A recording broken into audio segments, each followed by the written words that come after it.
Vous allez bien? Ce bon soleil. Spoil. Telle est la volonté du Seigneur. Spoil dans le sud. Bon, pas vraiment.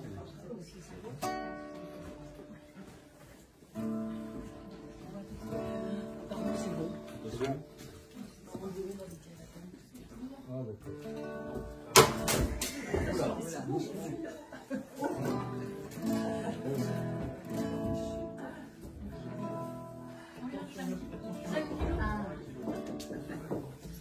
Oui. Bonjour. Bonjour. Bonjour. Allez-y. Il y a deux places là, voilà. On peut se couler? Ah bah c'est bah oui, tant qu'à faire.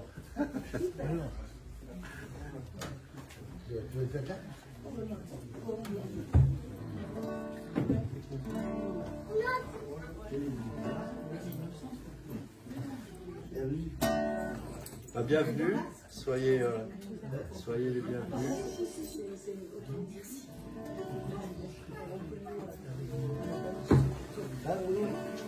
Oui, et toi? Ça a été la semaine?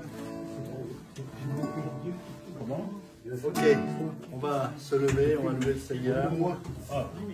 Il faut Hosanna, Hosanna, Hosanna au plus haut des cieux. Hosanna, Hosanna, Hosanna au plus haut des cieux. Nous célébrons ton nom, d'un cœur reconnaissant. Tu es le Seigneur glorieux, Hosanna au plus haut des cieux. Gloire, gloire, gloire à Jésus notre roi. Gloire, gloire, gloire à Jésus notre roi. Nous célébrons ton nom, d'un cœur reconnaissant. Tu es le Seigneur glorieux, Hosanna au plus haut des cieux. Hosanna, Hosanna, Hosanna au plus haut des cieux. Hosanna, Hosanna, Hosanna au plus haut des cieux. Nous célébrons ton nom, d'un cœur reconnaissant. Tu es le Seigneur glorieux, Hosanna au plus haut des cieux. Gloire, gloire, gloire, gloire à Jésus notre roi. Gloire, gloire, gloire à Jésus notre roi. Nous célébrons ton nom, d'un cœur reconnaissant. Tu es le Seigneur glorieux, Hosanna au plus haut des cieux. Nous célébrons ton nom, d'un cœur reconnaissant. Tu es le Seigneur glorieux, Hosanna au plus haut des cieux. Béni soit le Seigneur, car son amour est grand. Béni soit le Seigneur, car il est puissant. Toute louange Seigneur, de tout notre cœur, nous nous tournons vers toi. Tu es notre joie,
le Seigneur, sa sainteté.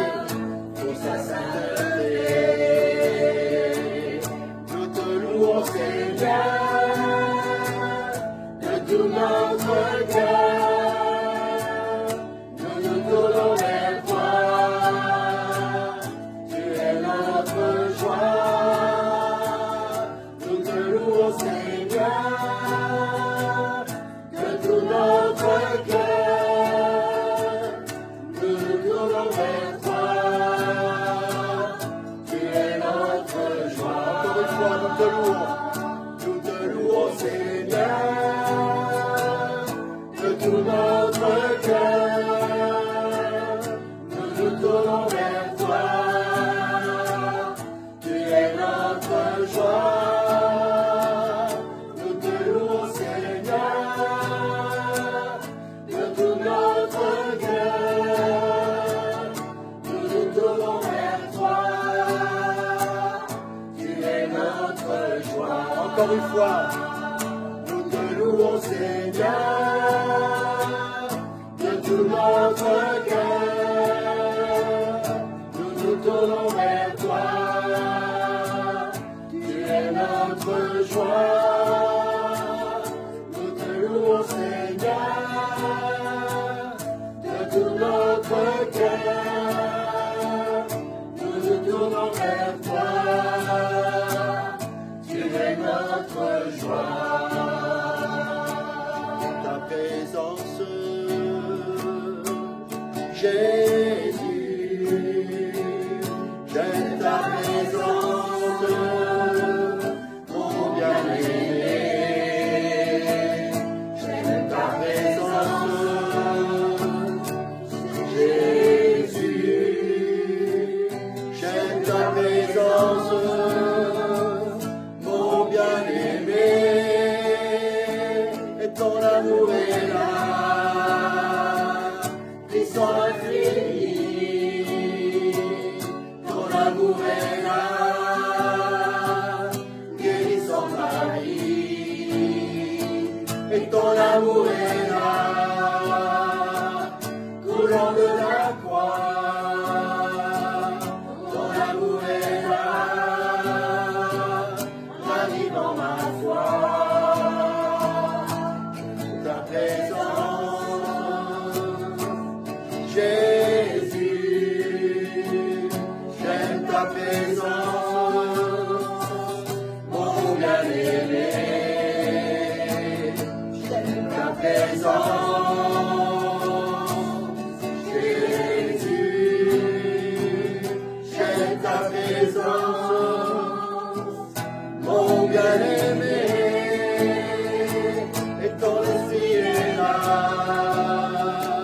salut libérateur. Ton esprit est là, libérant mon cœur.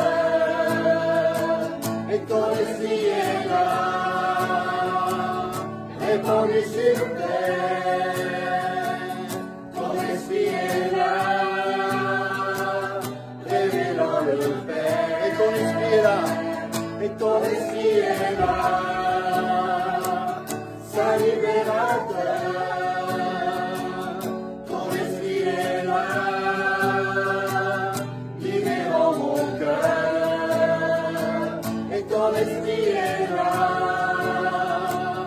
répandu sur terre. Ton esprit est là, révélant le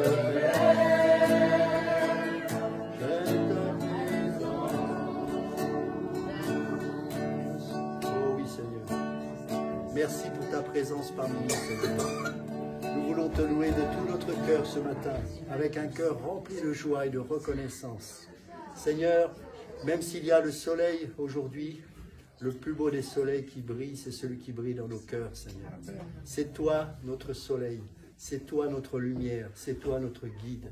Et nous voulons te rendre grâce parce que malgré les difficultés, malgré les combats, malgré les circonstances, malgré les bruits de guerre ou autres, Seigneur, nous sommes en paix, parce que tu es notre paix. Seigneur, quelle joie, quel privilège de se savoir aimé, de se savoir choisi, non pas en vertu de ce que nous méritions, car nous ne méritions rien, mais juste par pure grâce. Seigneur, cette grâce, nous la prenons avec joie et nous voulons la partager à ceux aussi qui ne la connaissent pas encore. Que ton nom soit élevé ce matin, que cette louange te soit dédiée, comme un cri qui vient de notre cœur, comme une louange profonde, sincère qui vient de notre cœur et qui par l'Esprit monte jusqu'à ton trône, Seigneur. Que ton nom soit béni. Amen. Merci, Seigneur. Merci Seigneur pour tout ce que tu fais pour nous, Seigneur, ici présent, Seigneur, et le monde entier, Seigneur, parce que tu es toujours près de nous, Seigneur. Nous te louons, que la louange monte vers toi, Seigneur. Vraiment, Seigneur, tu es devant, derrière, à côté de nous, toujours, constamment, Seigneur, vers nous. Tu as été cloué à la croix pour nous, pour nos péchés, nos malédictions, Seigneur. Et vraiment, je te remercie, Seigneur, parce que tu m'as sorti de mauvaises choses, Seigneur. Vraiment, Seigneur, il faut te suivre vraiment sur le chemin étroit et resserré, Seigneur.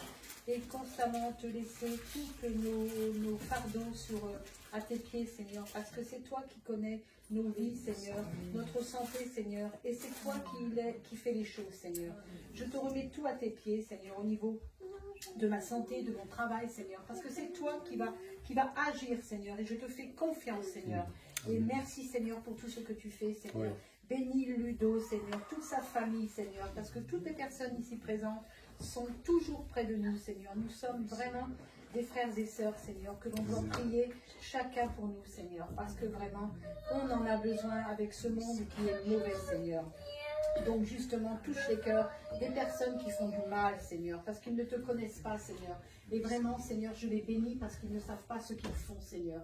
Donc, mais toi, tu sais ce que tu fais. Tu connais tout de notre vie, du monde entier, Seigneur, et des pays qui sont en difficulté, en guerre, Seigneur.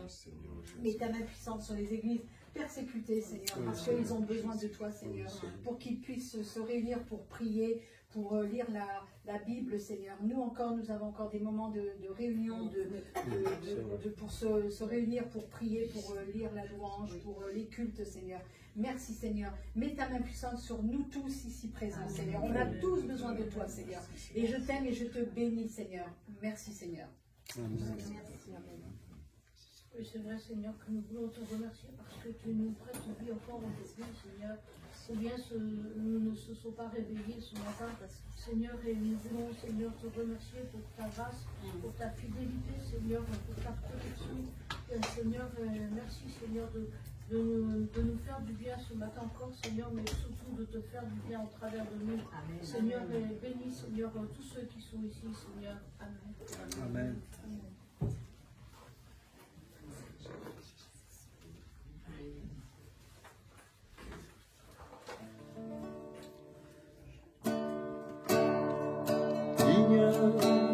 Oh, digne es-tu, Seigneur,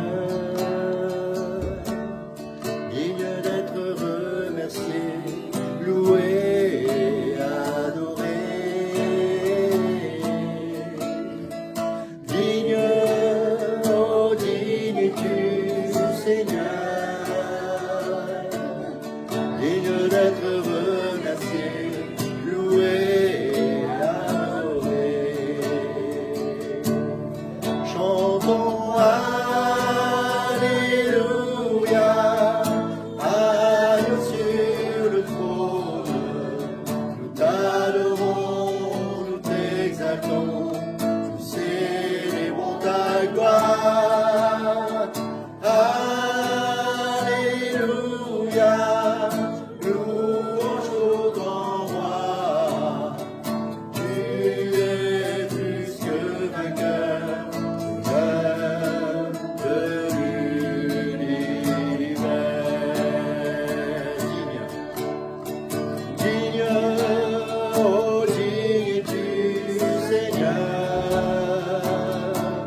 la gloire. Alléluia, louange au grand roi. Tu es plus que vainqueur, Seigneur de l'univers.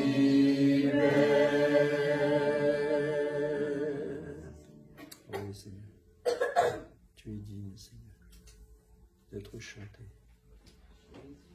Tu es digne d'être adoré, Seigneur, ce matin. Merci, Seigneur. Merci, Seigneur. En ton nom, nous sommes là tous réunis pour te louer en esprit et en vérité.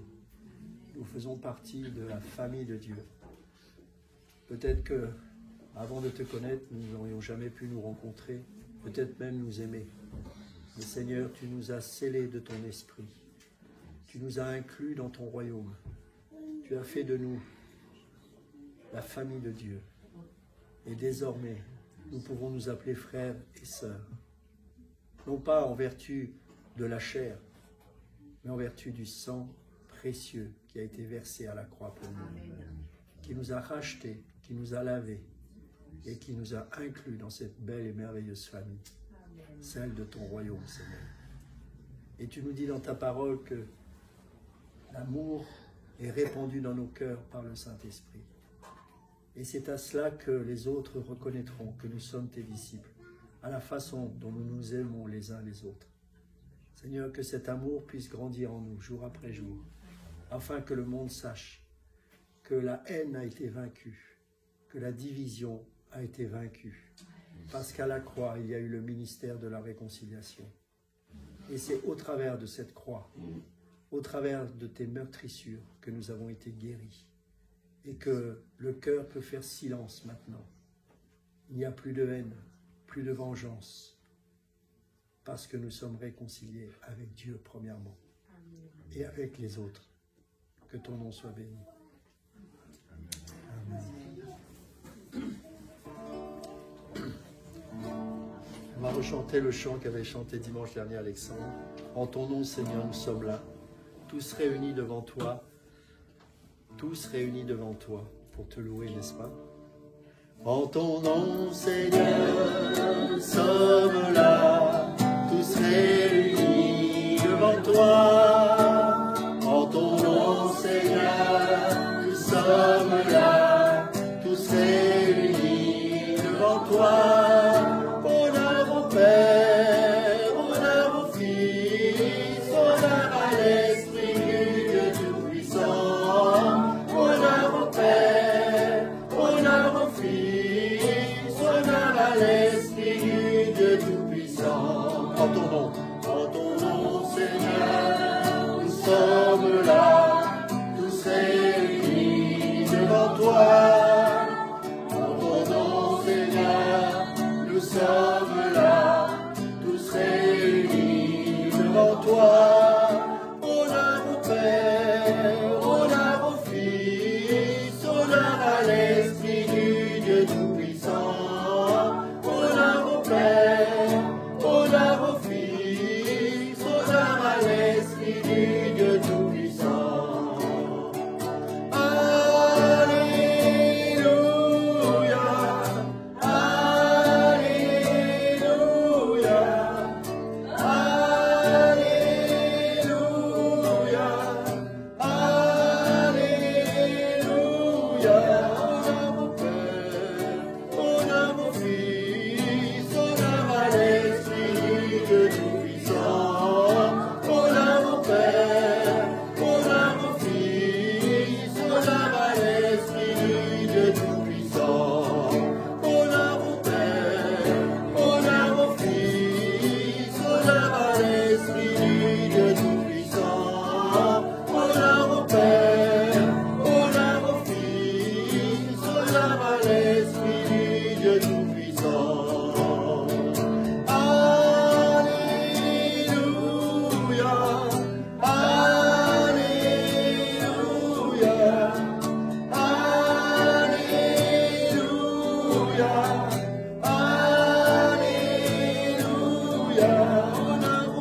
Merci Père.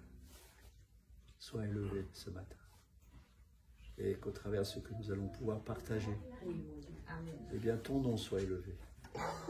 Pas le nom d'un homme, pas le nom d'une église, mais ton nom, Seigneur. Car nous savons que lorsque tu te lèves, Seigneur, nos cœurs brûlent, nos cœurs sont transformés, nos cœurs sont vivifiés. Que ta parole soit élevée, Seigneur. La parole, elle a été faite chair et elle a habité parmi nous. Et désormais, c'est par elle que nous pouvons vivre. Amen. Seigneur, nous avons été choisis pour te louer.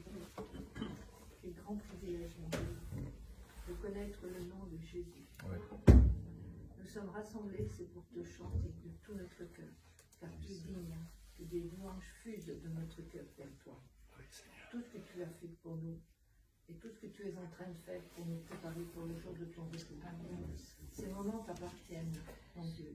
Nous voulons que tu t'y sentes bien. Nous voulons, Seigneur, bénir ton serviteur qui a ce que tu lui as mis sur ton cœur pour la nourriture de la fin des temps, parce que les épreuves, les tribulations, ta parole nous le dit, c'est par beaucoup de tribulations qu'il nous faut entrer dans ce chemin étroit et resserré.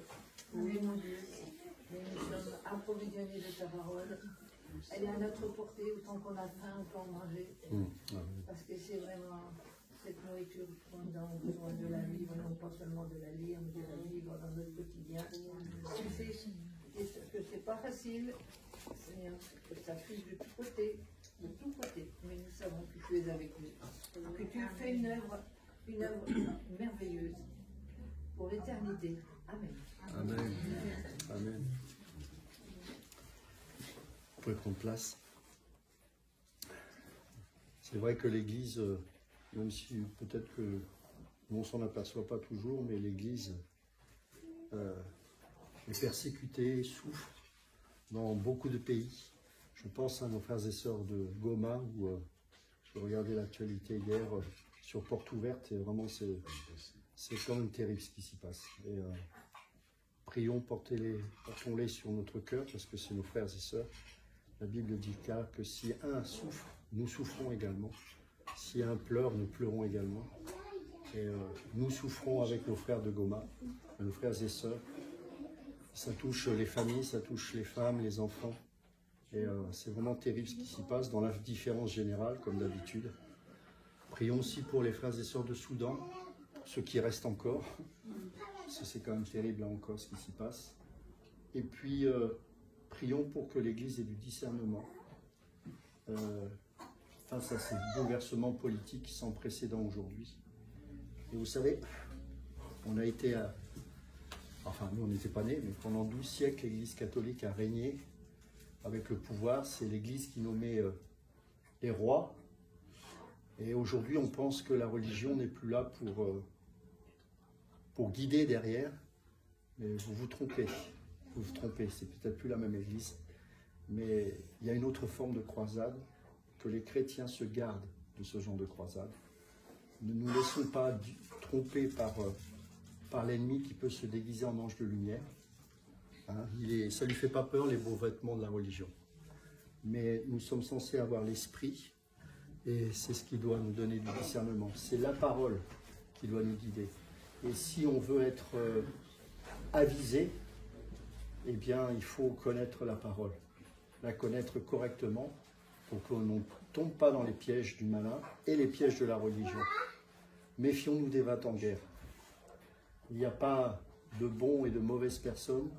On est tous pécheurs selon Dieu.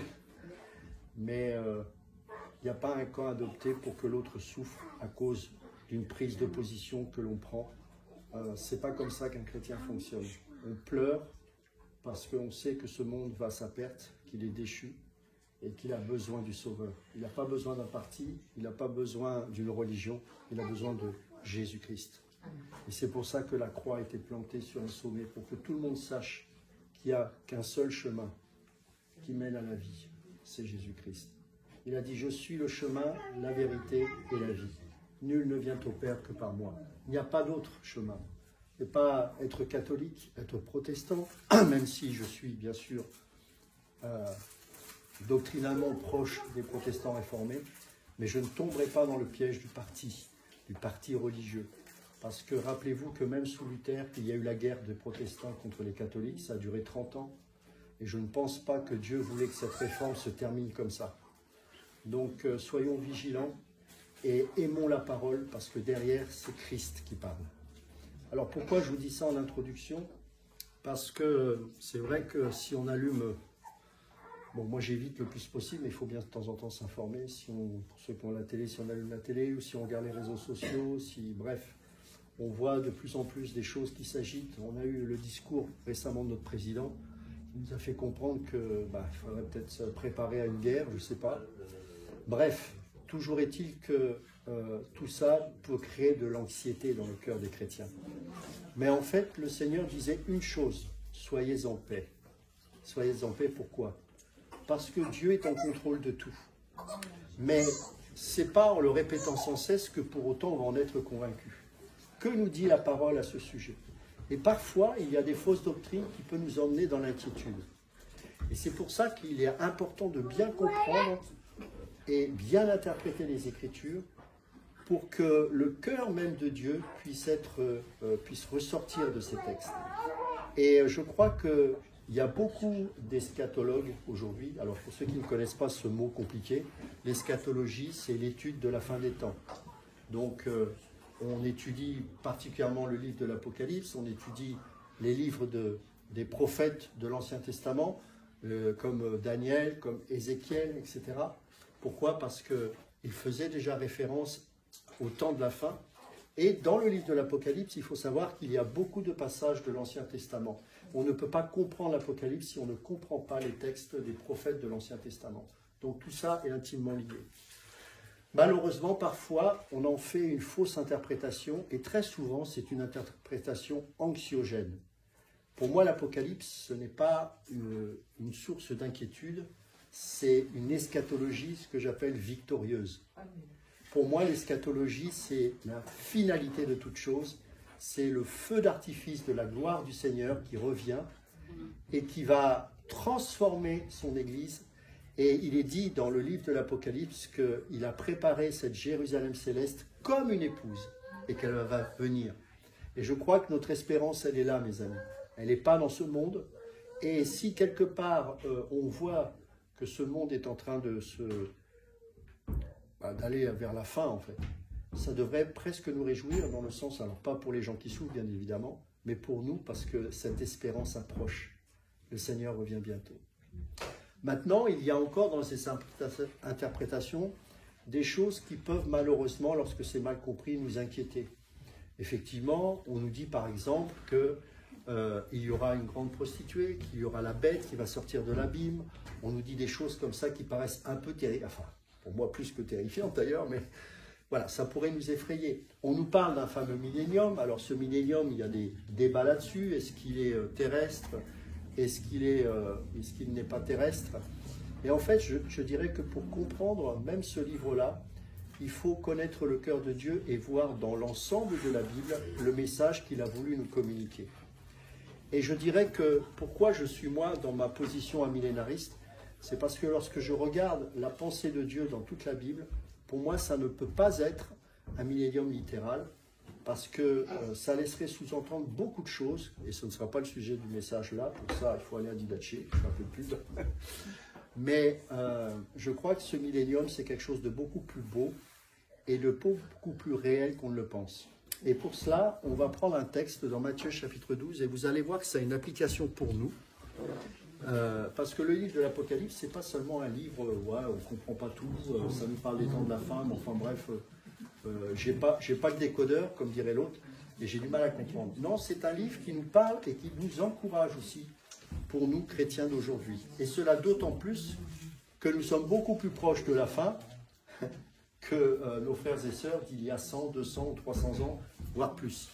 Alors, on va prendre un texte dans Matthieu chapitre 12, verset 29. Je vais prendre quelques textes de Jésus lui-même pour faire le lien avec ce fameux millénium Et ensuite, on va arriver sur comment interpréter ce fameux millénium et en quoi cela peut être bénéfique pour nous d'avoir cette compréhension du millénium. Alors, Matthieu chapitre 12.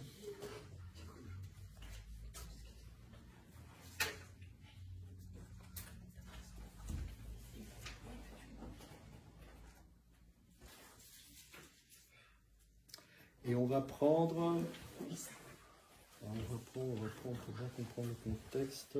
Voilà, à partir du verset 22. Matthieu chapitre 12, à partir du verset 22.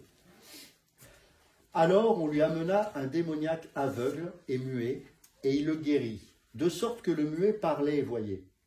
Toute la foule étonnée disait, « N'est-ce point là le fils de David ?» Les pharisiens ayant entendu cela dirent, « Cet homme ne chasse les démons que par Belzébul, prince des démons. » Comme Jésus connaissait leurs pensées, il leur dit, « Tout royaume divisé contre lui-même est dévasté, et toute ville ou maison divisée contre elle-même ne peut subsister. Si Satan chasse Satan, il est divisé contre lui-même. Comment donc son royaume subsistera-t-il? Et si moi je chasse les démons par Belzébul, vos fils, par qui les chassent-ils? C'est pourquoi ils seront eux-mêmes vos juges. Mais si c'est par l'Esprit de Dieu que je chasse les démons, le royaume de Dieu est donc venu vers vous. Ou comment quelqu'un peut-il entrer dans la maison d'un homme fort et piller ses biens, sans avoir auparavant lié cet homme fort, alors seulement il pillera sa maison. » Je m'arrête là, je vais peut-être prendre un autre passage parallèle dans Luc chapitre 11.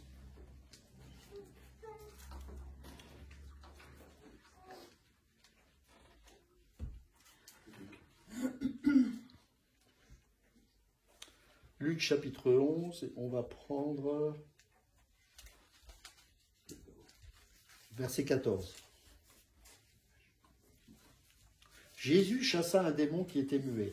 Lorsque le démon fut sorti, le muet parla et la foule fut dans l'admiration. Mais quelques-uns dirent, c'est par Belzébul, le prince des démons, qu'il chasse les démons. Et d'autres, pour l'éprouver, lui demandèrent un signe venant du ciel. Comme Jésus connaissait leurs pensées, il leur dit, tout royaume divisé contre lui-même est dévasté et une maison s'écroule sur une autre. Si donc Satan est divisé contre lui-même, comment son royaume subsistera-t-il, puisque vous dites que je chasse les démons par Belzébul? Et si moi je chasse les démons par Belzébul, vos fils, par qui les chassent-ils? C'est pourquoi ils seront eux-mêmes vos juges.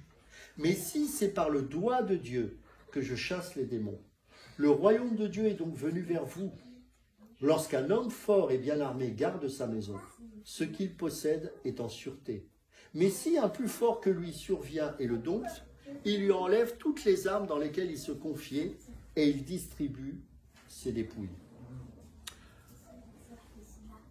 En fait, il faut savoir que Jésus est arrivé sur cette terre dans un contexte très particulier. D'abord, de nombreux Juifs pensaient que le ministère prophétique avait cessé et que l'esprit de prophétie s'était retiré d'Israël.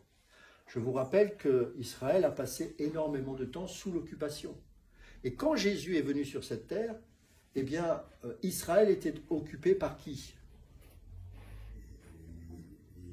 Les Romains. Donc, le contexte est quand même particulier puisque le peuple juif, même s'il y avait une espérance et une attente parce que ce peuple souffrait, il ne croyait plus au plus profond d'eux-mêmes à la gloire d'Israël du passé. Ou alors peut-être une espérance à la, j'ai envie de dire, bien terrestre, qui était qu'un Messie allait venir pour chasser les Romains et leur redonner le territoire. Pendant plus de 4 siècles, plus aucun prophète n'a parlé. Le dernier que l'on connaît dans les Écritures, c'est Malachie, et pendant tout ce temps, un silence total. Jésus est arrivé dans un contexte de souffrance, de meurtre, un peu comme aujourd'hui on peut voir autour du monde. On parlait du Congo tout à l'heure avec ce que vit la ville de Goma, mais d'autres pays également. Peut-être que même des chrétiens pourraient se dire, mais Seigneur, jusqu'à quand? Et n'oubliez pas que Jésus est né dans un contexte de meurtre, puisque Hérode a fait éliminer tous les enfants jusqu'à l'âge de 3 ans, pour être certain que ce fameux Messie ne viendra pas au monde. Donc, nous, on a du mal, puisqu'on lit ça, comme un livre, mais on a du mal à s'imaginer les circonstances et les conditions dans lesquelles ce peuple se trouvait au moment où Jésus naît. Et puis, il rentre dans son ministère, et d'un seul coup, l'espoir renaît, mais pas du côté de ceux qu'on croirait que, justement, ils s'attendaient à cela, à savoir les pharisiens et les sadducéens. Non, non, c'est ce qu'on appelle les petites gens, ceux qui souffraient, ceux qui n'avaient apparemment pas forcément la connaissance. En tout cas, les pharisiens et les sadducéens les méprisaient parce que eux, justement, ils détenaient le savoir. Ils avaient tellement la connaissance qu'ils sont passés à côté de Jésus. Ils avaient tellement la tête remplie de connaissances, ils oubliaient la vie. Alors que le peuple, lui, cherchait la vie parce que les pharisiens et les sadducéens maltraitaient le peuple. Et d'ailleurs, c'est pour ça que Jésus sera si dur avec eux, puisqu'il va les traiter des sépulcres blanchis. Beaux de l'extérieur, mais pourris de l'intérieur. Un sépulcre, c'est une tombe qu'on décore. Moi, je suis allé il n'y a pas longtemps sur la tombe de ma mère, et il y a une plaque de marbre avec des choses, joli c'est un grand mot, mais voilà, on met des fleurs. Mais dedans, il y a quoi? Il y a la mort, il y a la putréfaction. Et la religion, c'est ça, quelque part. C'est-à-dire qu'on met quelque chose de beau pour cacher ce qui est laid. Alors qu'en Christ, la plus belle chose que l'on peut vivre, c'est notre intériorité avec lui. Parce qu'il n'est pas venu sauver notre peau, mais changer notre cœur. Ce n'est pas la même chose. Sauver notre peau, c'est la religion. C'est voilà, je vais trouver un subterfuge. Je vais fuir, je vais confronter, je vais fuir mon moi, ce que je suis réellement sans Dieu. Je vais fuir mon cœur de pécheur. Je vais me justifier, je vais me trouver des excuses. Mais quand on rencontre véritablement Dieu, il va percer l'apparat, il va percer les vêtements, il va percer les apparences pour toucher notre cœur et montrer combien il est laid. Et pour que notre cœur trouve sa beauté, il faut que l'Esprit de Dieu rentre dans celui-ci. C'est ce qu'on appelle la nouvelle naissance. Et à partir de là, va s'opérer ce que j'appelle une transformation, et comme nous disent les Écritures, une métamorphose, c'est-à-dire un cœur qui va commencer à expérimenter la beauté de la grâce de Dieu. Et tout au long de son existence, l'enfant de Dieu va commencer à vivre de transformation en transformation. Mais s'il ne se nourrit pas de la parole de Dieu qui lui dit sans cesse non seulement qui il est, mais ce qu'il est appelé à vivre, eh bien, le monde extérieur va prendre le dessus. Et c'est pour ça que nous avons besoin de travailler non pas l'extérieur, mais notre cœur. Nous avons besoin de laisser l'Esprit de Dieu agir pour que notre cœur puisse rentrer dans cette beauté. Et à l'époque, eh bien, c'était la détresse totale. Les Romains se moquaient d'eux. Les Romains les méprisaient parce que ce grand peuple, qui a été un grand peuple, ne l'est plus. Mais Rome, la grande, domine le peuple de Dieu.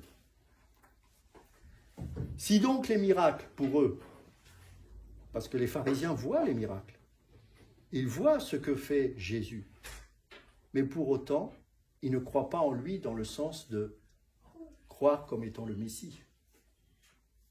Et le problème ici, c'est que si donc les miracles accomplis Jésus sont les signes que l'Esprit est à l'œuvre, on assiste à une intervention divine qui est pourtant bien prophétisée par l'Ancien Testament, qui annonçait quoi? L'instauration du royaume de Dieu. Et c'est pour ça que dans Luc chapitre 11 qu'on vient de lire, et particulièrement au verset 20, il est dit « par la puissance de Dieu », littéralement « par le doigt de Dieu ». Vous remarquerez que c'est une expression que l'on a déjà retrouvée dans les Écritures et qui se trouve dans Exode chapitre 8 au verset 15. Où lorsque les magiciens voient la puissance de Dieu agir au travers de Moïse, qu'est-ce qu'ils disent ces magiciens? C'est le doigt de Dieu. C'est-à-dire que même les magiciens de Pharaon, qui étaient des sorciers, puisqu'ils faisaient aussi des miracles, eh bien, étaient capables de reconnaître qu'il y avait une puissance qui les dépassait et ils appelaient cela le doigt de Dieu. Mais les pharisiens n'ont même pas été capables de reconnaître ça. Ils vont carrément blasphémer puisqu'ils vont dire que c'est par Belzébul que tu fais cela. Vous vous rendez compte? Par les délivrances qu'il opère, Jésus montre que le royaume de Dieu est maintenant présent. Et ça, c'est très intéressant. J'ai médité là-dessus et j'ai dit, mais je me suis dit, pourquoi on pouvait croire que Jésus, alors qu'il commençait son ministère, introduisait le royaume de Dieu. Regardons un petit peu avec du recul. Jésus est sur cette terre, il y a plus de 2000 ans, il annonce le royaume de Dieu, il y a des miracles. Quand vous regardez l'histoire de l'Antiquité, pendant que Jésus fait ses miracles, qu'est-ce qu'il y a? Des guerres, des morts, des viols, des meurtres. Et des gens pourraient se dire, mais Jésus est venu annoncer le royaume de Dieu, il est là, les puissances, vous savez, il ne priait pas pendant 10 heures pour qu'un démon parte. Il partait. Parce qu'il était le Fils de Dieu et qu'il venait présenter le royaume.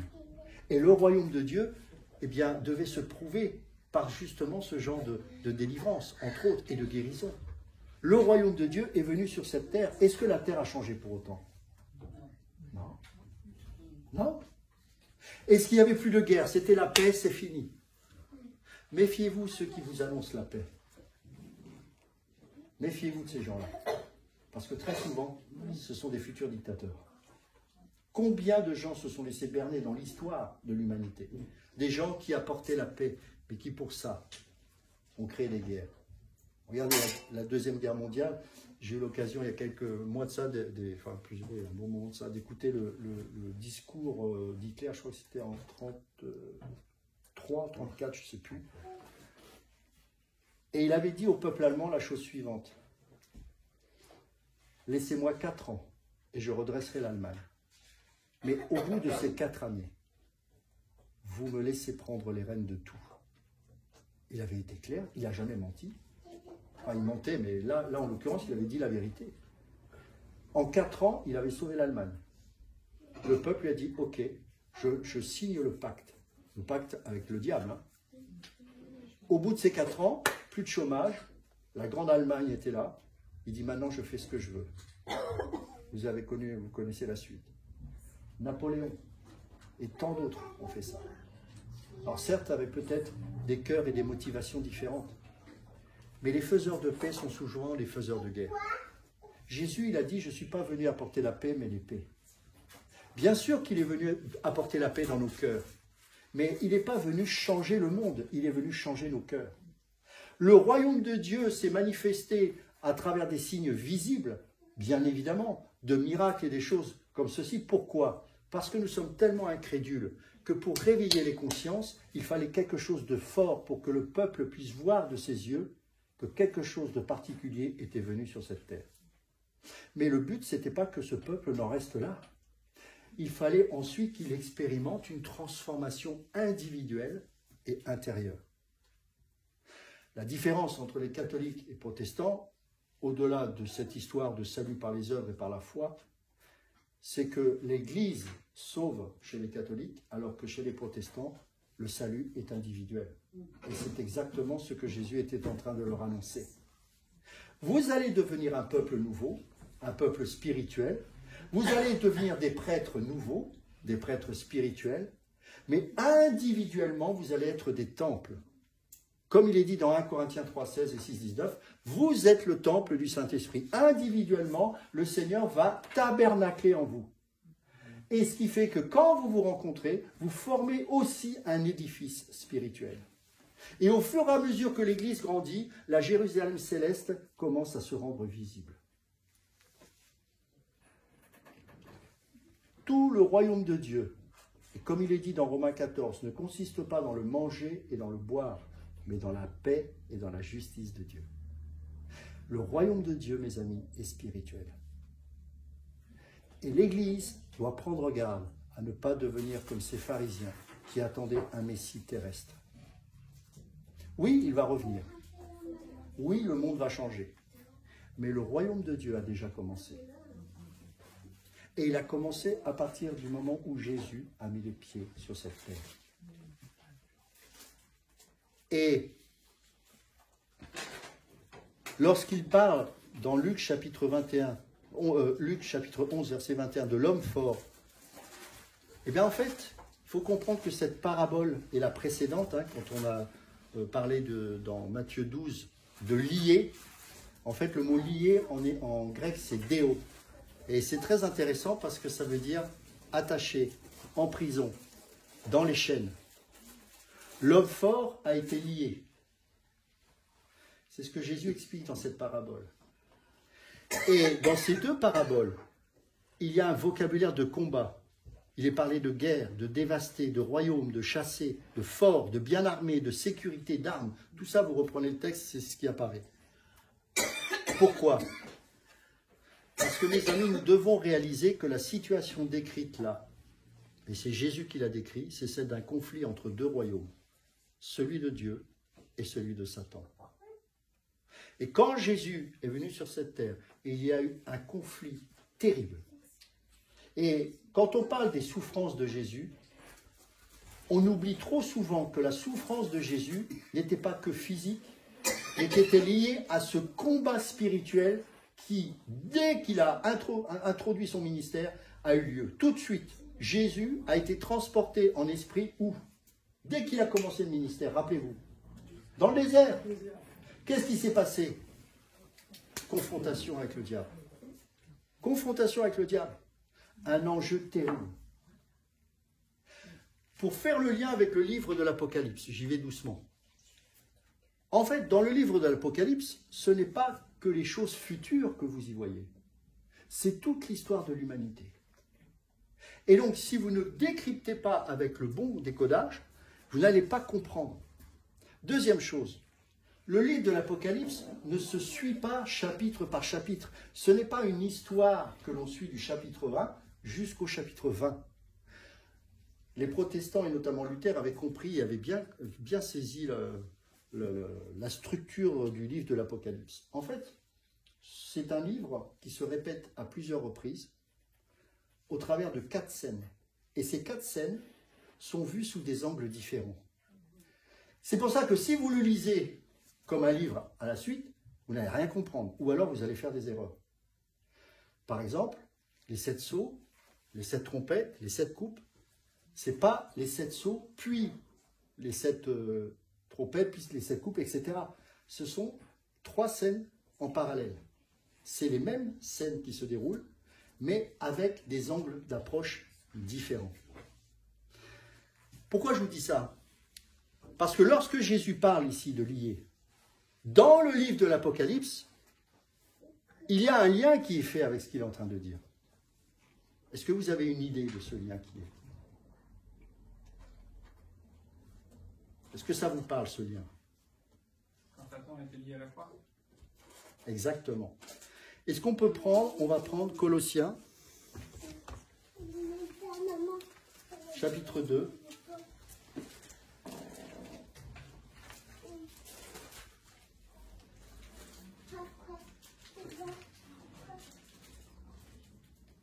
Qu'est-ce qui s'est passé à la croix exactement?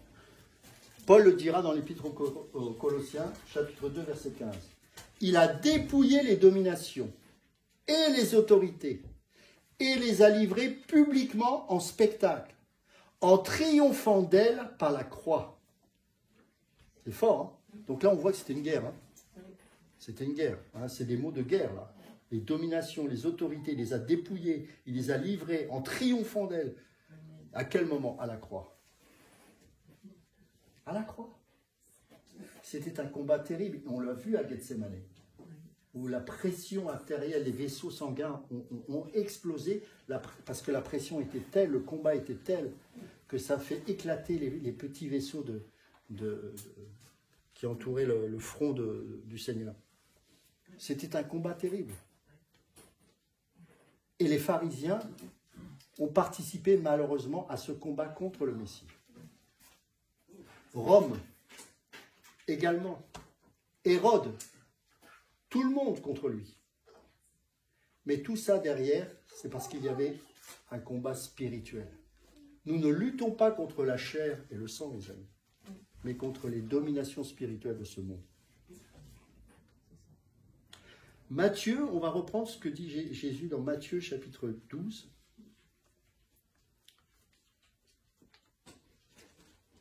Verset 29. On va apprendre verset 28. Mais si c'est par l'Esprit de Dieu que je chasse les démons, le royaume de Dieu est donc venu vers vous. Le royaume de Dieu est donc venu vers vous. Pourquoi? Parce que les démons ne tiennent plus. C'est fini. Pendant des siècles, il fallait voir peut-être des sorciers qui péniblement faisaient de transferts de démons. Hein, quand vous allez voir, enfin, j'espère que ce n'est pas votre cas, mais quand quelqu'un va voir une voyante ou un guérisseur, ne croyez pas que le démon est parti, c'est juste un transfert. Hein. Il n'y a que Jésus qui guérit. Et là, le royaume de Dieu arrive, pourquoi? Parce que justement, Jésus, dans son ministère, les démons ne peuvent pas résister. Il y a une telle puissance en lui que les démons savent que c'est fini pour eux. Ou comment quelqu'un peut-il entrer dans la maison d'un homme fort et piller ses biens sans avoir auparavant lié cet homme fort, alors seulement il pillera sa maison. Qu'est-ce qu'il était en train de dire là, d'après vous? Moi, je vais piller la maison. Mais pour ça, l'homme fort va être lié. Je vais le lier. Et c'est exactement ce qui s'est passé. Ça a démarré à la croix, et à partir de 70 après Jésus-Christ, le royaume de Dieu s'est étendu, et plus personne ne pouvait empêcher ce royaume de s'étendre. Ce qu'on ne comprend pas là, c'est que très souvent, inconsciemment même, on pense que le royaume de Dieu devrait nous donner une forme de sécurité, même matérielle, physique, etc. Mais c'est pas ça. Oui, un jour. Mais le royaume de Dieu et la victoire qui a été acquise et que nous pouvons expérimenter dès maintenant, c'est pas celle-ci. C'est le fait que le royaume de Dieu, malgré les guerres, malgré la persécution, va continuer de s'étendre. L'ennemi a été lié dans le sens où il ne pourra plus empêcher le royaume de Dieu de s'étendre. C'est ça que nous devons comprendre. Dans Matthieu chapitre 12 au verset 29, ligoter cet homme fort, c'est-à-dire que non seulement Jésus n'est pas au service de Belzébul, mais il le combat et prend possession de son territoire. Rappelez-vous, dans Luc chapitre 4, dans le désert, alors qu'il est transporté en esprit dans le désert, Jésus combat le diable dans le désert, là où le peuple de Dieu a échoué dans le désert par sa désobéissance, tout comme Adam et Ève dans le jardin d'Éden. Il fallait restaurer ce que Adam a perdu, mais aussi ce que le peuple d'Israël a perdu pendant ce temps dans le désert, alors qu'il devait prendre le pays promis. Jésus va délier ou délivrer son peuple. C'est ce qui est écrit dans Ésaïe chapitre 49, versets 24 et 25. Et selon Ésaïe chapitre 53, versets 10 et 12, le serviteur de l'Éternel, après avoir livré sa vie en sacrifice de réparation, partagera le butin avec la multitude. Vous voyez, encore un combat. Et il va gagner, bien sûr, cette bataille, et il va partager le butin avec la multitude. Par les expulsions de démons, Jésus annonce le liement du diable qu'il opérera à la croix, et par lequel il arrachera les victimes de Belzébul à son emprise et à son royaume. Précédemment, regardez ce qui était écrit dans Luc chapitre 10, verset 1 jusqu'au verset 20. C'est très intéressant. Luc chapitre 10.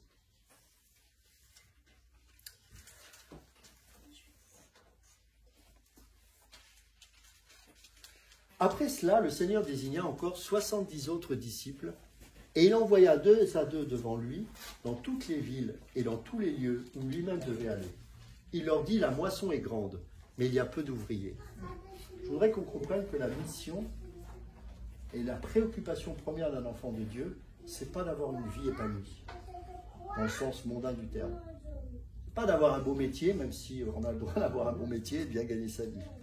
Mais en tant que disciple de Christ, avec les dons que nous avons reçus de notre Seigneur, le but, c'est justement d'annoncer et de partager avec les dons que nous avons reçus le royaume de Dieu. Et c'est ce qu'il va dire en nommant ces 70 disciples. Et c'est prophétique ce qu'il est en train de faire. C'est-à-dire que ça parlera aux générations futures. Il leur dit, la moisson est grande. Et on peut dire encore ça, la moisson est grande. La moisson est grande, y compris dans le milieu dit chrétien. La moisson est grande. Parce que beaucoup d'égarés, à cause de mauvais docteurs. La moisson est grande aussi dans la maison de Dieu. Il y a peu d'ouvriers. Pourquoi? parce que le matériel nous a littéralement mangé. Littéralement mangé. Dès qu'on met une somme à notre disposition, et la question, je m'interroge moi personnellement, se dire, mais cet argent qu'on me donne, qu'est-ce que je vais en faire? Quel est mon premier réflexe? De côté. C'est pas mal en soi, c'est sage. Attention, je ne dis pas que vous devez faire n'importe quoi, parce qu'on va dire, Ludo, non. Mais est-ce qu'on le présente d'abord au Seigneur? En disant, Seigneur, est-ce que parmi cet argent, je peux faire quelque chose? Pour le royaume, pour mes frères, je ne sais pas. Parce que là, il envoie les 70 disciples. Il n'est pas parlé des 12 qui allaient devenir les apôtres. Là, on parle de 70 disciples qui sont totalement inconnus. Personne ne connaît leur nom. Alors, dans l'histoire de l'Église, il y a certains noms qui apparaissent, effectivement. Certains vont partir en Inde, etc. Mais là, ici, il les envoie juste pour un temps. Et ce ne sont pas les 12 apôtres. C'est 70 disciples qui sont là et qui ne sont pas nommés. Priez donc le maître de la moisson d'envoyer des ouvriers dans sa moisson. Partez, voici, je vous envoie comme des agneaux au milieu des loups. Ne portez ni bourse, ni sac, ni souliers, et ne saluez personne en chemin. Dans quelque maison que vous entriez, dites d'abord que la paix soit sur cette maison. Et s'il se trouve là un enfant de paix, votre paix reposera sur lui. Sinon, elle reviendra à vous. Demeurez dans cette maison-là, mangeant et buvant ce qu'on vous donnera, car l'ouvrier mérite son salaire. N'allez pas de maison en maison. Dans quelque ville que vous entriez et où l'on vous recevra, mangez ce qui vous sera présenté. Guérissez les malades qui s'y trouveront et dites-leur, le royaume de Dieu s'est approché de vous. Mais dans quelque ville que vous entriez et où l'on ne vous recevra pas, allez dans ces rues et dites, nous secouons contre vous la poussière même de votre ville qui s'est attachée à nos pieds. Sachez cependant que le royaume de Dieu s'est approché. Vous voyez, à chaque fois, le royaume de Dieu, le royaume de Dieu, le royaume de Dieu. Je vous dis qu'en ce jour, Sodome sera traité moins rigoureusement que cette ville-là. Malheur à toi, Chorazin, malheur à toi, Bethsaïda, car si les miracles qui ont été faits au milieu de vous avaient été faits dans Tyr et dans Sidon, il y a longtemps qu'elles se seraient repenties en prenant le sac et la cendre. C'est pourquoi au jour du jugement, Tyr et Sidon seront traités moins rigoureusement que vous. Et toi, Capernaum, qui a été élevé jusqu'au ciel, tu seras abaissé jusqu'au séjour des morts. Celui qui vous écoute m'écoute, et celui qui vous rejette me rejette. Et celui qui me rejette, rejette celui qui m'a envoyé. Et regardez ce qui se passe. C'est très prophétique. Les 70 revinrent avec joie, disant, « Seigneur, les démons même nous sont soumis en ton nom. » Jésus leur dit, écoutez bien, « Je voyais Satan tomber du ciel comme un éclair. »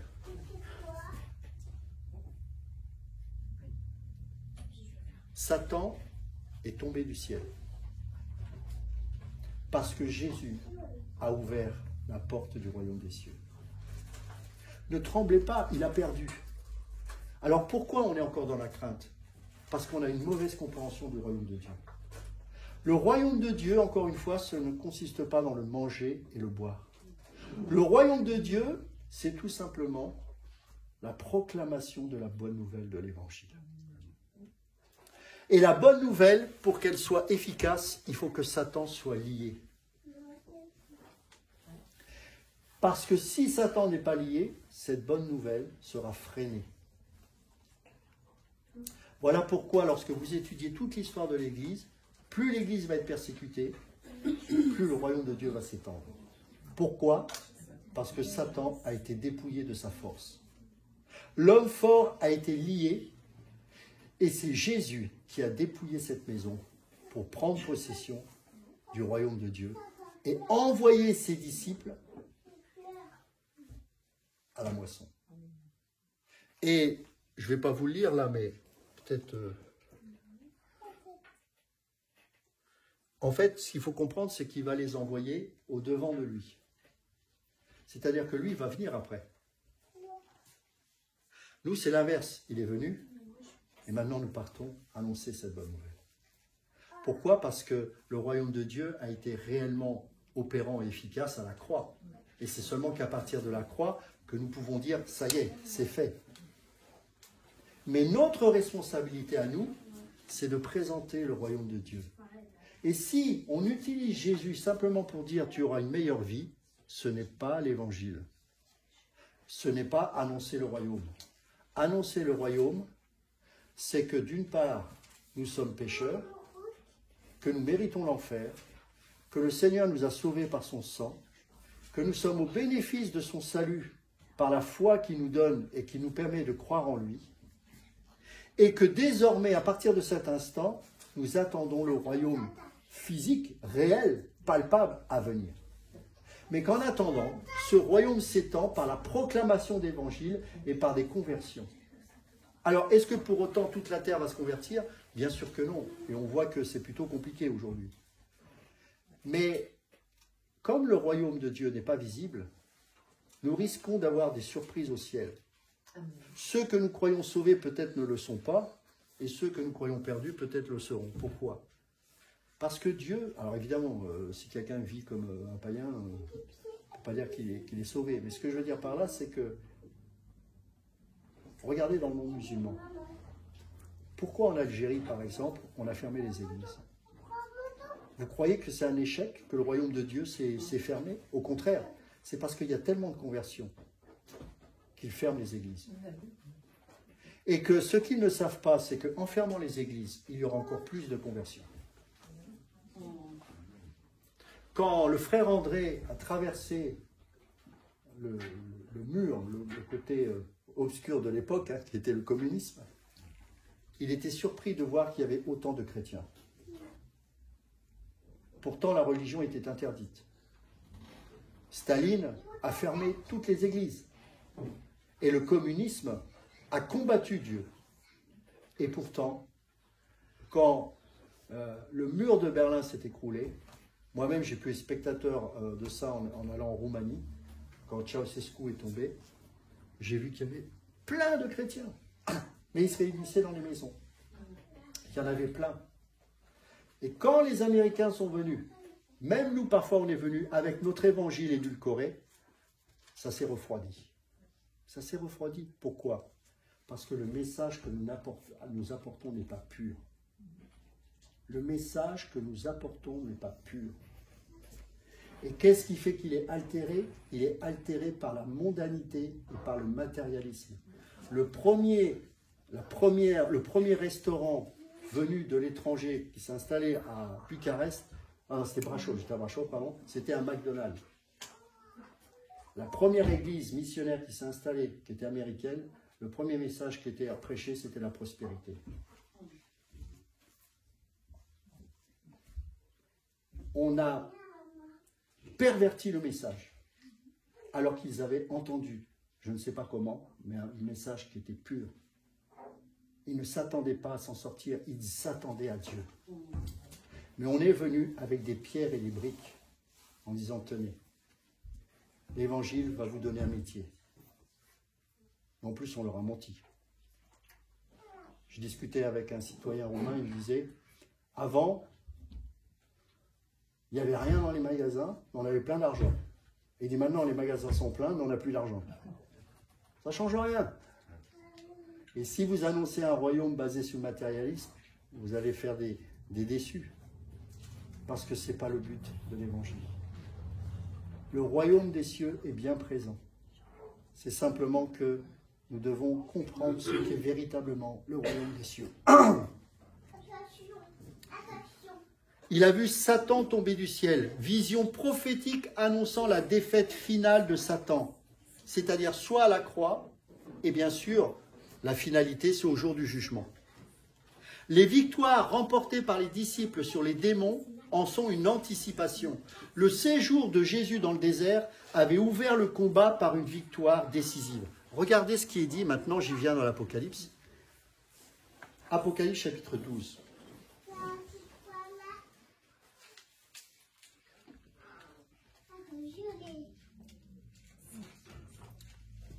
Un grand signe parut dans le ciel, verset 1. Une femme enveloppée du soleil, la lune sous ses pieds et une couronne de 12 étoiles sur sa tête. Elle était enceinte et elle criait, étant en travail et dans les douleurs de l'enfantement. Un autre signe parut encore dans le ciel et voici, c'était un dragon rouge ayant 7 têtes et 10 cornes et sur cette tête 7 diadèmes. Sa queue entraînait le tiers des étoiles du ciel et les jetait sur la terre. Le dragon se tint devant la femme qui allait enfanter. afin de dévorer son enfant lorsqu'elle aurait enfanté. Elle enfanta un fils qui doit paître toutes les nations avec une verge de fer. C'est qui ce fils? Ben oui, bien sûr, c'est Jésus. Et son enfant fut enlevé vers Dieu et vers son trône. Et la femme s'enfuit dans le désert, où elle avait un lieu préparé par Dieu, afin qu'elle y fût nourrie pendant 1260 jours. Et il y eut une guerre dans le ciel. Michel et ses anges combattirent contre le dragon. Et le dragon et ses anges combattirent, mais ils ne furent pas les plus forts, et leur place ne fut plus trouvée dans le ciel. Et il fut précipité, le grand dragon, le serpent ancien, appelé le diable et Satan, celui qui séduit toute la terre. Il fut précipité sur la terre, et ses anges furent précipités avec lui. Et regardez verset 10. Et j'entendis dans le ciel une voix forte qui disait, maintenant le salut est arrivé, et la puissance et le règne de notre Dieu et l'autorité de son Christ, car il a été précipité l'accusateur de nos frères, celui qui les accusait devant notre Dieu jour et nuit. Ils l'ont vaincu à cause du sang de l'agneau et à cause de la parole de leur témoignage, et ils n'ont pas aimé leur vie jusqu'à craindre la mort. C'est pourquoi, réjouissez-vous, cieux, et vous qui habitez dans les cieux, malheur à la terre et à la mer, car le diable est descendu, etc., etc. Donc, on voit bien que c'est à la croix que ça s'est passé. Après, il y a toute une explication sur le désert, les 1260 jours, etc. Mais bon, ce n'est pas le sujet ce matin. Mais ce que je veux dire par là, c'est que ne nous trompons pas de combat. Et ne nous trompons surtout pas de royaume. Nous pouvons nous réjouir, mes amis, malgré les difficultés que nous traversons. Pourquoi? Parce que l'ennemi a été défait. Parce que désormais, rien ne pourra retenir celui qui va proclamer l'évangile. L'évangile ne sera pas freiné. Et ça, c'est la bonne nouvelle. Jean chapitre 12, verset 31.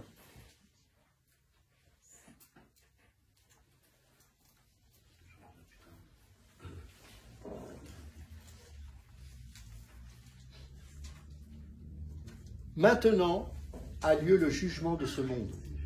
Maintenant le prince de ce monde, et c'est Jésus qui parle, maintenant le prince de ce monde sera jeté dehors. Et moi, quand j'aurai été élevé de la terre, j'attirerai tous les hommes à moi. C'est pas beau ça? Romains chapitre 16, verset 20. Romains chapitre 16, verset 20. Le Dieu de paix écrasera bientôt Satan sous vos pieds.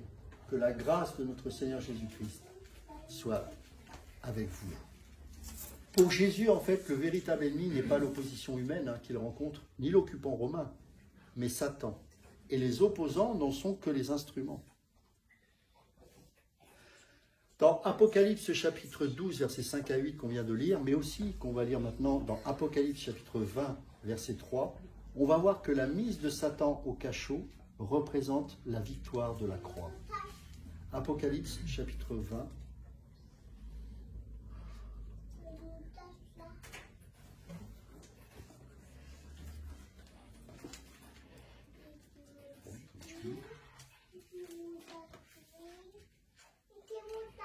Est-ce que quelqu'un peut le lire? Il le jeta dans l'abîme, ferma et scella l'entrée au-dessus de lui, afin qu'il ne séduisît plus les nations, jusqu'à ce que les 1000 ans fussent accomplis. Après cela, il faut qu'il soit délié pour un peu de temps. Merci beaucoup. Il le jeta dans l'abîme, ferma et scella l'entrée au-dessus de lui, c'est-à-dire il ne peut plus sortir, afin qu'il ne séduisît plus les nations. Pourquoi il est parlé de séduction? Pour que justement, pour que les nations, eh bien que l'évangile puisse pénétrer toutes les nations et que les conversions s'opèrent. Jusqu'à ce que les 1000 ans fussent accomplis. Bien évidemment, c'est symbolique ces 1000 ans. Et nous sommes dans cette période-là. Par contre, nous devons prendre garde, car il est dit dans les Écritures qu'après cela, il faut qu'il soit délié pour un peu de temps. Et ce que nous avons fait dans Didache avec un frère aussi qui est spécialiste de ce type d'enseignement, on a essayé de chercher est-ce que nous sommes dans le temps où il est délié ou pas. Mais toujours est-il que on n'est pas là pour répondre à cette question aujourd'hui, ce serait beaucoup trop long. Ce que je veux dire par là, c'est que nous devons être affûtés spirituellement. Nous devons avoir d'autant plus de discernement qu'aujourd'hui la séduction est très forte.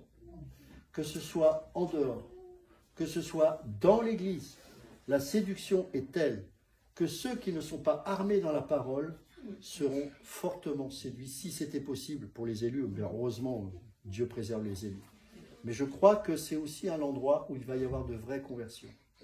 Et ce qui va se passer en Occident, vous savez, j'ai toujours demandé au Seigneur, mais pourquoi tu m'as donné, c'est pas une passion, mais un intérêt pour l'histoire, et particulièrement la Deuxième Guerre, même la Première. Et en fait, c'est parce qu'à force d'étudier, je suis en train de réaliser que l'histoire se répète en permanence.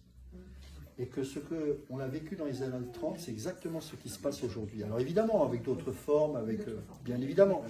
Mais regardez la montée de l'extrémisme, etc. Toutes ces choses, on revoit la même chose. Et quand vous regardez dans les années 30 où se trouvait l'Église, alors là, nulle part, hein. C'était compliqué. Et les protestants, beaucoup étaient tombés justement dans le régime nazi. Pas que, hein, il y avait les catholiques aussi. Il y avait quelques résistants dans le sens des gens qui restaient dans la foi, mais c'était une période très compliquée pour les véritables enfants de Dieu.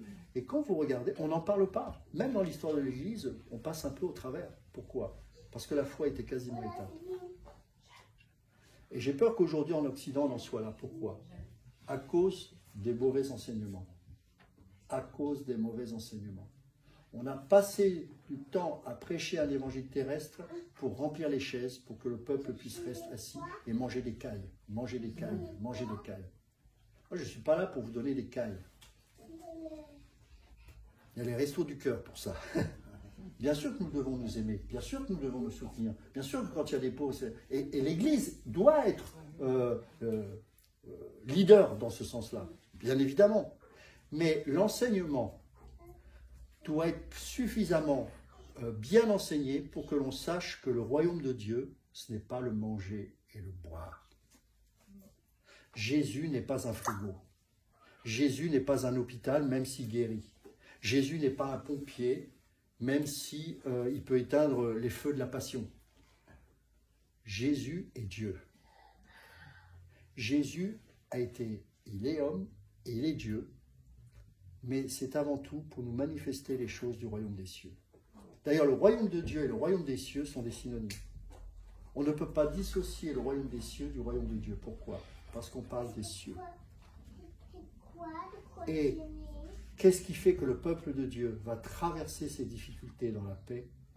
C'est en entendant et en méditant la parole de manière spirituelle et non pas charnelle. On n'utilise pas la Bible pour s'en sortir, mais pour glorifier Dieu. Les enfants de Dieu n'ont qu'un seul but, c'est de glorifier Dieu. Par conséquent, bien sûr, Dieu peut bénir. Bien sûr, mais ce n'est pas le but. Parce que Dieu fait ce qu'il veut. Si tous ceux qui croyaient étaient bénis matériellement, bah ça se saurait. Allez dire ça aux chrétiens des pays persécutés. Oh, on croit que tu vas être béni. Il est en prison, le gars. Et à cause de sa foi. Vous allez lui dire quoi? Non. Bien sûr que Dieu peut bénir ses enfants parce qu'il aime ses enfants. Mais notre mission, c'est de le glorifier et d'annoncer le royaume des cieux. Je dis ça parce que pendant que je priais, je disais au Seigneur, mais voilà, c'est pas toujours facile quand on prêche tous les dimanches ou...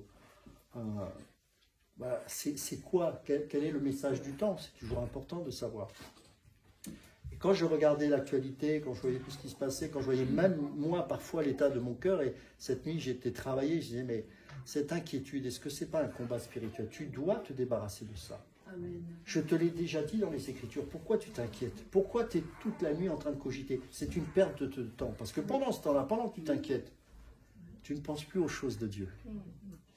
Et ça, c'est ce que le diable veut. Et on pourrait se dire, mais oui, mais tu comprends, mais non, je ne comprends pas, il est lié. Tu t'inquiètes de quelque chose qui est dans une tombe, j'ai fermé.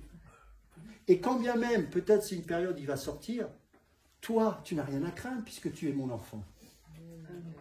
Ne vous inquiétez de rien. Combien de fois le Seigneur nous dit, et même ma femme m'en parlait ce matin encore, combien de fois le Seigneur nous dit, ne t'inquiète de rien. Et si on n'a pas compris que la parole de Dieu est là pour nous montrer que notre but est de le glorifier, de glorifier Dieu, eh bien, on va forcément sombrer dans l'inquiétude. Que peuvent nous faire les hommes? Nous tuer, on ira plus vite au ciel, hein, avec ça. Et quand je sais que dans les temps où on est dans une certaine zone de confort, c'est pénible d'entendre ces messages. Moi, il y a des fois, j'écoutais Paul Washer, il est lourd. Quand on l'entend, je l'appelle Tristus, c'est toujours des trucs. Mais c'est pas facile son ministère. Mais je sais que Dieu l'a appelé à ça pour réveiller le peuple de Dieu. Et parfois, ça me fait penser aux prophètes de l'Ancien Testament. Oh non, pas lui encore. C'est ça, dans l'Ancien Testament, les rois, ils n'en pouvaient plus d'entendre les prophètes parce que c'était toujours, tu vas encore nous annoncer de mauvaises nouvelles. Et quand j'entends des fois Paul Washer, oh non, c'est bon. Mais il a raison. Et de toute façon, il ne peut pas s'en empêcher parce que c'est Dieu qui l'a mandaté pour ça. Et je crois qu'on doit avoir, alors tous, on n'est pas appelés à avoir ce ministère en particulier, mais on doit avoir ce côté prophétique, c'est-à-dire de dire, mais attention, ne vous trompez pas de route. On n'est pas là pour réussir notre vie, mais pour glorifier Dieu. Et la réussite de notre vie, c'est glorifier Dieu. Alors bien sûr, l'équilibre, c'est qu'on doit travailler, on doit bénir nos enfants, et je suis le premier à ça. J'essaye de m'organiser comme je peux pour être le plus efficace possible. Mais dans quel but? Dans le but de le glorifier. Le glorifier dans mon travail, dans mon couple, etc., etc. Et quand les choses difficiles arrivent, ben le peuple est prêt. Pourquoi? Parce qu'il a entendu de la bonne nourriture. Certes, parfois c'est pénible, on n'a pas toujours envie de manger des flocons d'avoine. Je dis ça parce que c'est mon petit-déj du matin maintenant. Mais quand j'en ai pas, je manque d'énergie. Alors qu'avant, ben, c'était soit je déjeunais pas, ou je prenais pas de petit-déj, ou alors c'était du beurre. Ben, quand vous faites du sport avec ça, vous ne tenez pas longtemps. Ben, la parole de Dieu, c'est pareil. Il faut du flocon d'avoine. Et ben, à force d'entendre, c'est pas forcément super goûteux, c'est pas sucré, mais ça donne une énergie incroyable. La parole de Dieu, elle est comme du miel, mais encore faut-il la manger. Il faut la saisir, il faut la méditer, il faut y croire. Amen. Amen. Amen.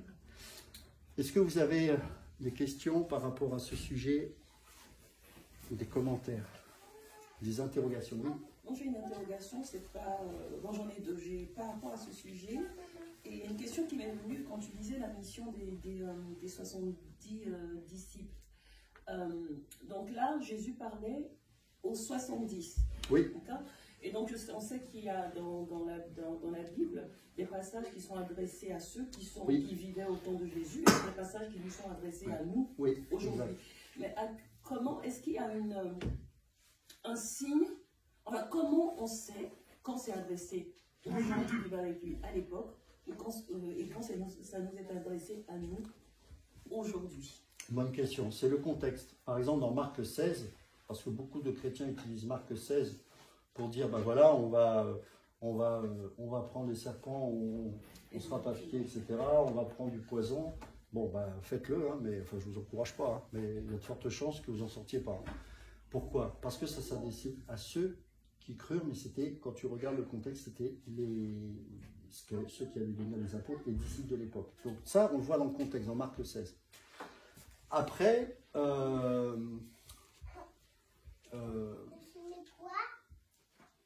d'une manière générale, toutes les écritures, toutes les épîtres nous encouragent à annoncer la bonne nouvelle, à partager le royaume, etc. Ça, c'est bon, ça c'est assez clair.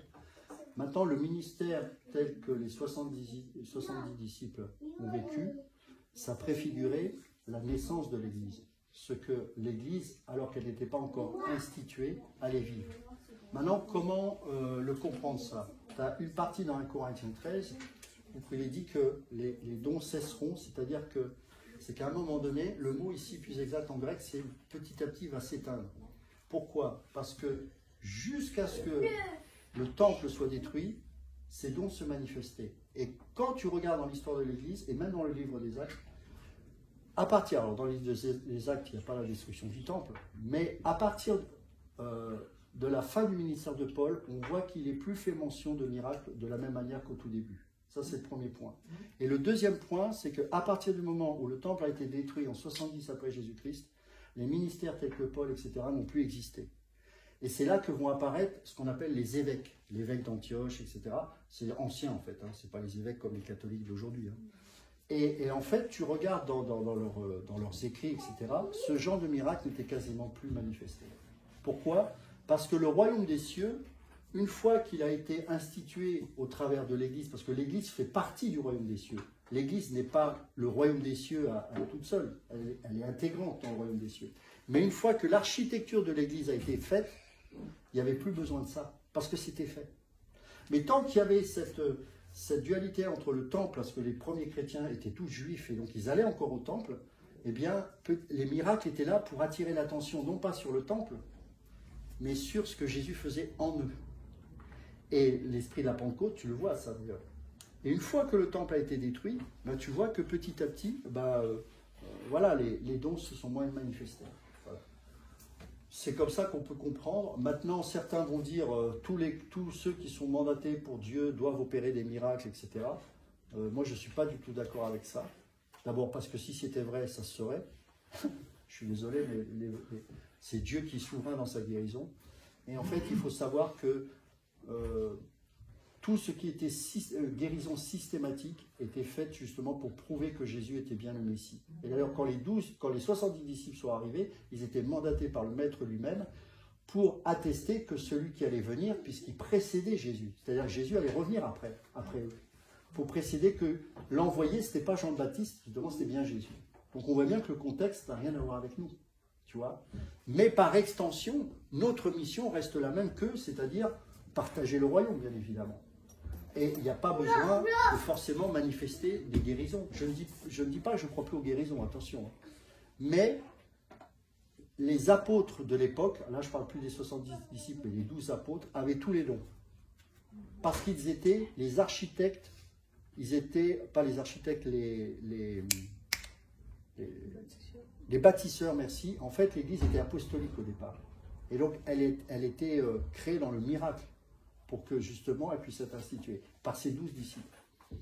Après l'Église a fait beaucoup d'œuvres sociales, a fait du bien aux malades, etc., parce que ça faisait partie du royaume aussi, mais il n'y avait plus ce genre de choses. Je sais pas si ça répond. Un peu. Après, je peux pas. Après, ça serait trop long si je rentre dans les Écritures. Bon, on prend guérison parce que de toute façon, on l'a vécu. Oui, ben, bien sûr. Dieu guérit, évidemment. Dieu guérit encore aujourd'hui. Et donc, ma deuxième question, c'était si le royaume des cieux ne consiste pas au manger et au boire. Ça veut dire que pour manger et boire, on se débrouille. Saint Augustin, il disait, fais ce que tu veux et aime Dieu. Après, bon, non, bien sûr, enfin, tu te débrouilles. J'ai presque envie de dire oui, c'est-à-dire qu'à partir du moment où tu as la parole de Dieu et que tu fais les choses honnêtement, il y a des gens qui disent, j'attends la volonté de Dieu pour savoir si ce travail est sage, s'il m'ouvre une porte. Ah, mais si, ça ne marche pas comme ça. Il va pas te faire venir. Ça peut arriver, mais c'est rare. Miraculeusement, une personne dit « Ah, j'ai compris que c'était toi que j'avais embauché. » Moi, j'ai connu un ami, ça lui est arrivé ça. Mais attention, ça c'est dangereux, parce que si on pense qu'à chaque fois Dieu va faire ça, on va être très déçus.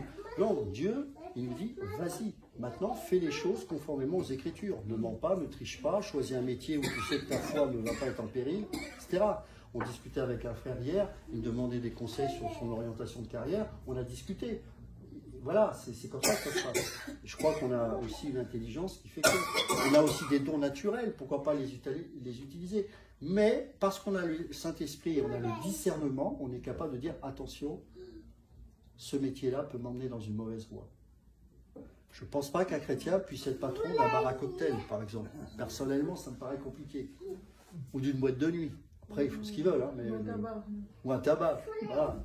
Mais voilà, après, je ne dis pas que voilà, chacun a sa maturité, mais voilà, il faut.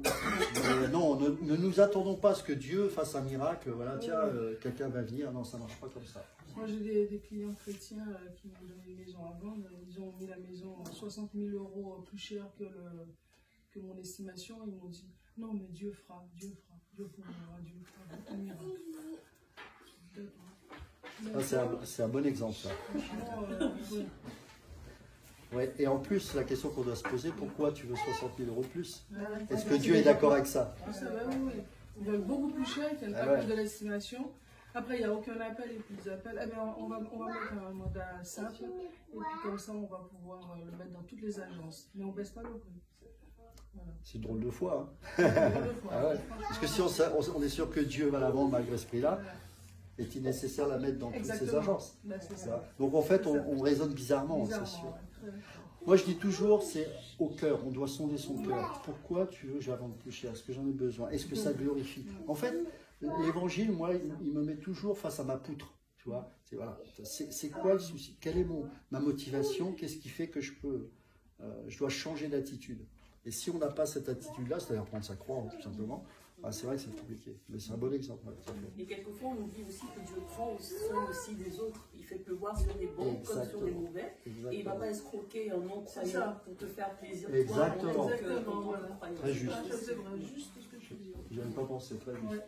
C'est vrai. Oui, c'est vrai. Oui, c'est ça. Tu as dans le pigeon qui va passer par là et qui va l'acheter beaucoup Ouais. plus cher que sa valeur. Non, ce serait Non, pas. moi, je suis choquée. C'est vrai que Ouais, non, je suis me dis d'accord. encore un chrétien, des gens Ouais. qui disent chrétien. Tu vois? Ouais, Et puis, il y a que- c'est pas correct. C'est la façade. C'est la façade. Ouais, c'est religieux, quoi. Mais c'est souvent, hein. C'est ce que Jésus reprochait aux pharisiens. Hein. Par exemple, l'argent qui était destiné à ses parents et tout ça, il dit, ah, non, non, non, mais c'est pour le temple. Parce qu'il n'avait pas envie de donner. Dieu connaît parfaitement nos motivations. Bah, bien sûr. Psaume 139. Exactement. Dieu connaît nos cœurs, c'est sûr. C'est vrai. Et moi, j'aurais une question. Mais, Oui. Comment dire je la pose tout simplement. Oui, oui. En fait, moi, j'ai beaucoup de mal à comprendre pourquoi il y a la haine de l'autre, la haine, comme là en ce moment, contre les juifs et tout ça. Pourquoi? Qu'est-ce qui... Tout à l'heure, vous avez dit que l'histoire se répétait sans cesse. Et je suis très choquée de voir tout ça, en fait. Et vous, tout à l'heure, vous avez parlé aussi d'un mauvais enseignement, c'est ça? C'était à cause d'un mauvais enseignement ou à cause d'une mauvaise... où j'ai pas bien compris? Alors, pour la haine, Oui, pour la haine, pourquoi s'en prendre, bon là, en exemple, par exemple, un juif, parce qu'il est juif, bah, pourquoi les gens ils ont cette haine hein? en fait, il y a la haine de l'autre, tout simplement. Il y en Non, a, mais c'est parce qu'il oui. est juif, mais parce qu'on Mais on les focalise. Oui, pardon, vas-y. Oui, mais on peut par exemple en vouloir à quelqu'un parce qu'il est méchant. Là, on peut, je ne vais pas dire que c'est normal, mais on peut plus comprendre. Mais juste parce qu'il est juif, enfin, c'est tellement, enfin, c'est con, enfin, c'est, pardon, Ouais, c'est, pardon, mais c'est, ça n'a, enfin, pour moi, ça n'a pas de sens, quoi. L'apôtre Paul, il dira dans les Écritures qu'il n'y a plus ni homme, ni femme, ni juif, ni grec. C'est-à-dire que dans le royaume de Dieu, l'Église n'est plus assujettie à ce genre de conflit ethnique ou racial. Maintenant, pour les gens du monde, c'est la méchanceté des cœurs. Ouais. C'est tout. C'est pas une question de juifs. Hein. On a tué. Oui, je prends cet exemple parce que Oui, non, mais ça peut être, c'est un bon exemple. Mais ça peut être parce que la personne. C'est vrai ce qui s'est passé avec la Shoah, par exemple, où il y a eu 6 à 7 millions de morts, etc. Et puis ça continue. Oui. Mais le racisme, par exemple, tu vois, on parlait du Congo, il y a eu 10 millions de Congolais de tués. L'esclavagisme existe depuis des siècles. Les Indiens d'Amérique, nos gentils Américains, ont pris possession du pays en tuant tous les Indiens. Bref, les conquistadors sont venus en Amérique du Sud et ont exterminé les 3/4 des Aztèques et des Incas. Alors oui, c'est vrai que eux-mêmes, ce qu'ils faisaient était horrible, parce que dans les sacrifices, ils faisaient des sacrifices humains sur les temples, en décapitant les têtes par centaines par jour. Mais parce que le monde est comme ça, en fait. C'est lié, en fait, c'est parce que le cœur de l'homme est méchant. Ah voilà, d'accord. Et en fait, s'il n'y avait pas Dieu pour changer nos cœurs, on serait tous autodétruits. Même nous, même toi et moi, bien sûr. Parce que, regarde, effectivement, là on parle de choses horribles. Mais moi, par exemple, je suis en voiture. Quelqu'un me coupe la priorité. Je m'énerve. Tu vas me dire, c'est pas grave, je m'énerve. Si, parce qu'en fait, le Seigneur est en train de dire, ok, tu ne es pas raciste, tu fais pas de mal à ton prochain, mais tu t'énerves contre celui qui t'a coupé la priorité. Ça veut dire que dans ton cœur, il y a un cœur de meurtrier, c'est ce que nous disent les Écritures. C'est-à-dire que nous sommes tellement déchus dans notre nature que notre cœur est meurtrier. La seule différence avec ceux qui exterminent, c'est que nous, par la grâce de Dieu, on est limités. C'est pas qu'on est meilleur qu'eux, c'est que nous, dans notre conscience, on se culpabilise plutôt. Mais le cœur, il est tout aussi pourri que celui qui a tué les Juifs ou je ne sais quoi. Alors évidemment, c'est dur en temps. Ouais, c'est dur, parce qu'en fait, c'est juste Dieu qui limite. Tu vois? Et en fait, ce qu'on doit comprendre, c'est que, d'ailleurs Jésus le dit, le fait même de dire raka à ton frère, c'est que tu es un meurtrier. Tu vois, quand tu insultes quelqu'un, c'est que... Donc on est tous comme ça. Alors évidemment, il y a des péchés plus graves, c'est sûr que c'est horrible ce qui se passe, on est d'accord. Mais en fait, c'est la nature humaine qui est comme ça. Quand Adam et Ève ont chuté, quand ils ont goûté du fruit de l'arbre de la connaissance du mal, du fruit de la connaissance du bien et du mal, alors que ça leur a été interdit, et ben à partir de ce moment-là, le péché est entré. Et Satan a pu rentrer dans les cœurs. Et c'est pour ça que le seul moyen d'être restauré dans notre relation avec lui, c'est de croire au sang qu'il a versé pour nous, pour purifier ce cœur-là. En fait, lui, quand il a versé son sang à la croix, son sang a purifié notre cœur. Et tous ceux qui croient en lui ont un cœur changé. C'est-à-dire qu'ils se repentent en reconnaissant que oui, je ne suis pas meilleur qu'un autre, mais je sais que tu es venu pour sauver, parce que j'étais convaincu par l'Esprit de Dieu que tu es venu pour me sauver de mon péché. Je crois en toi.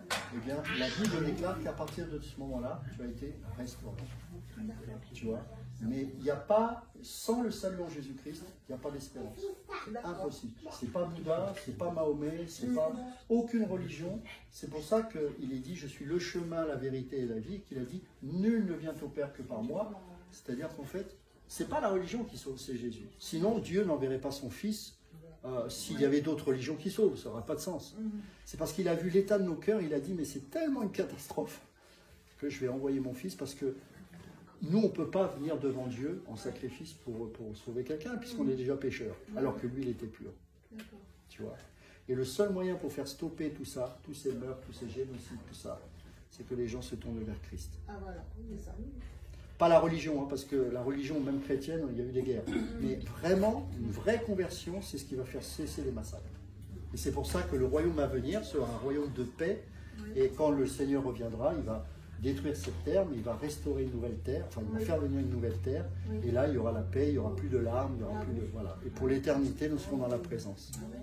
Voilà. Ça c'est la bonne nouvelle. C'est pour ça qu'on tient. Pourquoi on tient? C'est parce qu'on sait qu'il y a un royaume qui va venir. Là on parle du royaume des cieux qui n'est pas visible, mais ce que je n'ai pas précisé, c'est qu'il y aura un royaume visible qui va venir. Quand Jésus va revenir, il va juger tous ces méchants, et tous ceux qui sont croyants en lui, eh bien, ils vont être gardés dans sa présence et on va vivre pour l'éternité dans le paradis, en fait, dans son paradis. Ah, ben ça c'est... Voilà. Donc, c'est notre espérance à nous. Merci. Voilà. C'est bon? Seigneur, on te rend grâce pour ce temps. Merci pour cette parole. Merci pour les échanges qu'il y a eu pour mes frères et sœurs. Et je te prie, Seigneur, pour que nous puissions... repenser à ces choses, méditer à ces choses et lever les yeux vers le ciel pour te louer. Et ce que nous voulons par-dessus toute chose, Seigneur, au-delà des circonstances, c'est te glorifier. Que ton nom soit glorifié, que ton règne vienne et que ta volonté soit faite. Amen. Amen.